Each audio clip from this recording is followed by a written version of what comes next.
Philosophy मतलब wisdom से प्यार। ये हमें जिंदगी के बड़े बड़े सवाल समझने में मदद करती है, जैसे कि हम कौन हैं, हम यहाँ क्यों हैं और क्या सही है क्या गलत। फिलॉसफी जरूरी है क्योंकि ये हमें अपने और अपने आसपास की दुनिया के बारे में गहराई से सोचने पर मजबूर करती है। हम सबकी अपनी अपनी फिलॉसफी होती है। ये हमारी जिंदगी के बारे में हमारी मान्यताएं होती हैं। ये हमारे फैसले और कामों को निर्देशित करती है। फिलॉसफी पढ़कर हम अपनी मान्यताएं और मूल्य विकसित कर सकते हैं। इससे हमें और भी ज्यादा मीनिंगफुल जिंदगी जीने में मदद मिलती है। फिलॉसफी एक टूल बॉक्स की तरह है। ये हमें क्रिटिकली सोचने और प्रॉब्लम सॉल्व करने के टूल्स देती है। ये जिंदगी के हर पहलू में हेल्पफुल है, चाहे हम किसी पर्सनल इश्यू से डील कर रहे हो या किसी कॉम्प्लेक्स सोशल प्रॉब्लम से। फिलॉसफी हमारा मार्गदर्शन कर सकती है। क्या आपने कभी जिंदगी के मतलब के बारे में सोचा है, या मरने के बाद क्या होता है? ये फिलोसॉफिकल क्वेश्चंस हैं। इनके बारे में सोचने से हमें जिंदगी में पर्पस और डायरेक्शन मिल सकता है। मेटाफिजिक्स असलियत की नेचर एक्सप्लोर करता है।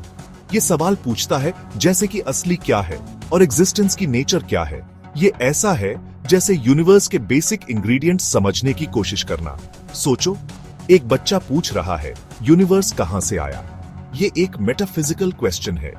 इसका कोई आसान आंसर नहीं है, लेकिन इसके बारे में सोचने से हमें ग्रैंड स्कीम ऑफ थिंग्स में अपनी जगह समझने में मदद मिल सकती है।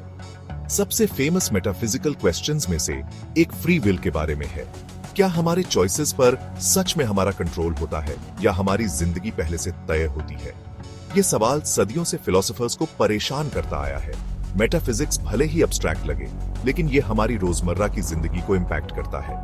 रियलिटी के बारे में हमारी बिलीव्स हमारे वर्ल्ड व्यू को शेप करती है। जैसे अगर हम फ्री विल में बिलीव करते हैं, तो हम अपने एक्शंस की जिम्मेदारी लेने के लिए ज्यादा तैयार होते हैं।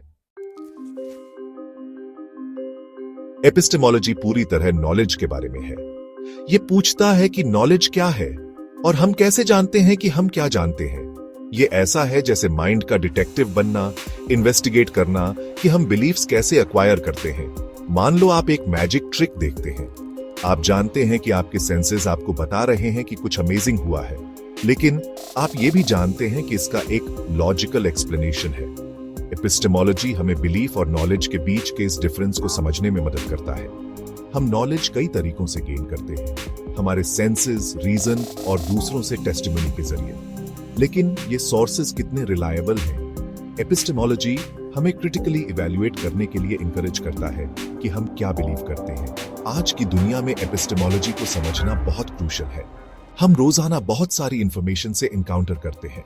सोर्सेज और बायसेस पर सवाल उठाकर हम इन्फॉर्म्ड डिसीजंस ले सकते हैं। एथिक्स मोरालिटी एक्सप्लोर करता है। यह पूछता है सही और गलत क्या है और हमें अपनी जिंदगी कैसे जीनी चाहिए। यह हमारे वैल्यूज को समझने के बारे में है और ये कैसे हमारे एक्शंस को शेप करते हैं। सोचो, आपको रास्ते में एक वॉलेट मिलता है। क्या आप उसे रख लेते हैं या उसके ओनर को ढूंढने की कोशिश करते हैं?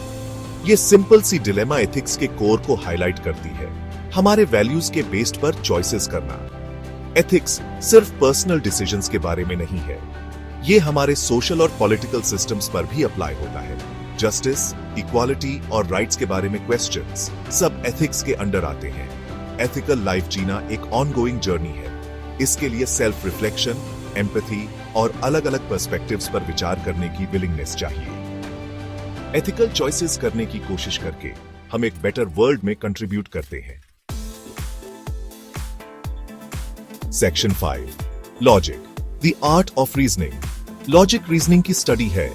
यह वैलिड आर्ग्यूमेंट्स कंस्ट्रक्ट करने और फैलेसीज आइडेंटिफाई करने के बारे में है। इसे क्लियरली सोचने और साउंड जजमेंट्स लेने की आर्ट समझो। सोचो, आप एक पजल सॉल्व कर रहे हैं।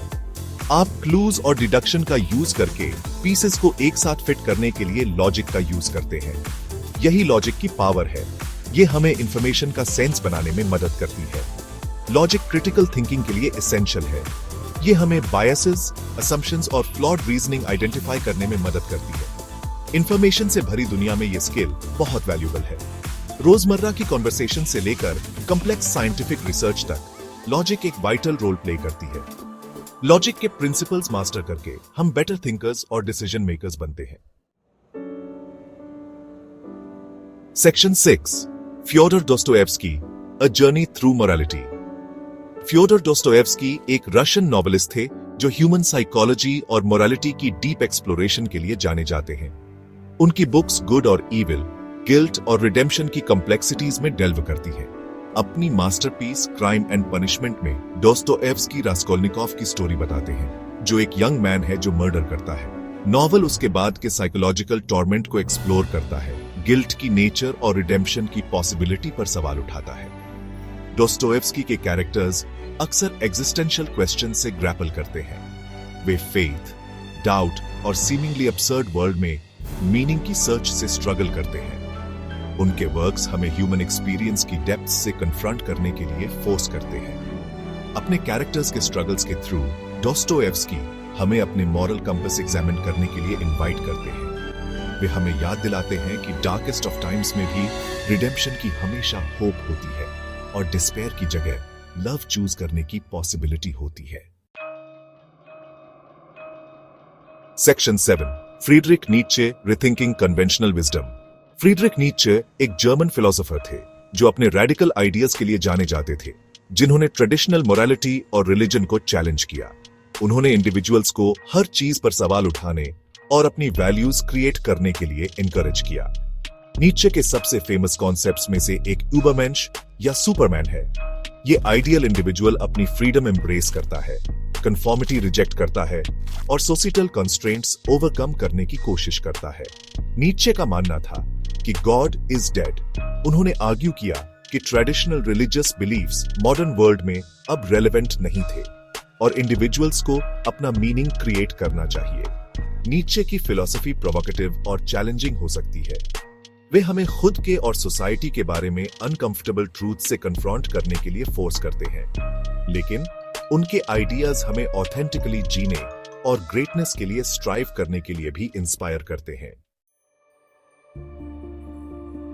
Section 8, Aristotle, the path to happiness. Aristotle एक ग्रीक फिलोसोफर थे जिन्होंने एथिक्स, लॉजिक और पॉलिटिक्स समेत कई फील्ड्स में सिग्निफिकेंट कंट्रीब्यूशंस दिए।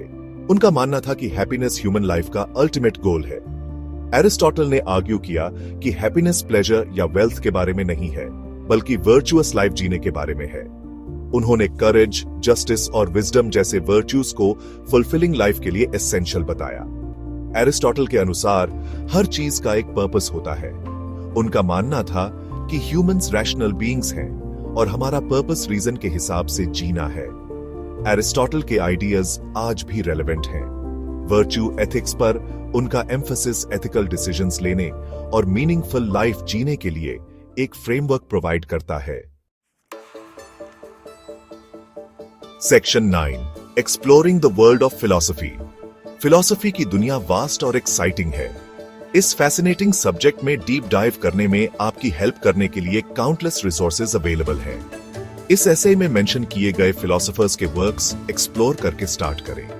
उनकी बुक्स, आर्टिकल्स पढ़ें और उनकी लाइव्स और आइडियाज के बारे में डॉक्यूमेंट्रीज देखें। ऑनलाइन फिलोसफी फोरम्स और ग्रुप्स ज्वाइन करें। डिस्कशंस में एंगेज करें, क्वेश्चंस पूछें और अपने थॉट्स शेयर करें। फिलॉसफी में इंटरेस्टेड दूसरों के साथ कनेक्ट करना आपके लर्निंग एक्सपीरियंस को एनरिच कर सकता है। अपने लोकल कम्युनिटी में फिलॉसफी कोर्सेज या वर्कशॉप्स देखें। एक्सपीरियंस्ड इंस्ट्रक्टर से सीखना वैल्यूएबल इंसाइट्स और गाइडेंस प्रोवाइड कर सकता है। याद रखें, फिलॉसफी एक्सप्लोरेशन और सेल्फ डिस्कवरी का एक ऑनगोइंग जर्नी है। क्वेश्चंस एम्ब्रेस करें, अपने असम्पशंस को चैलेंज करें और विजडम की तलाश कभी बंद न करें।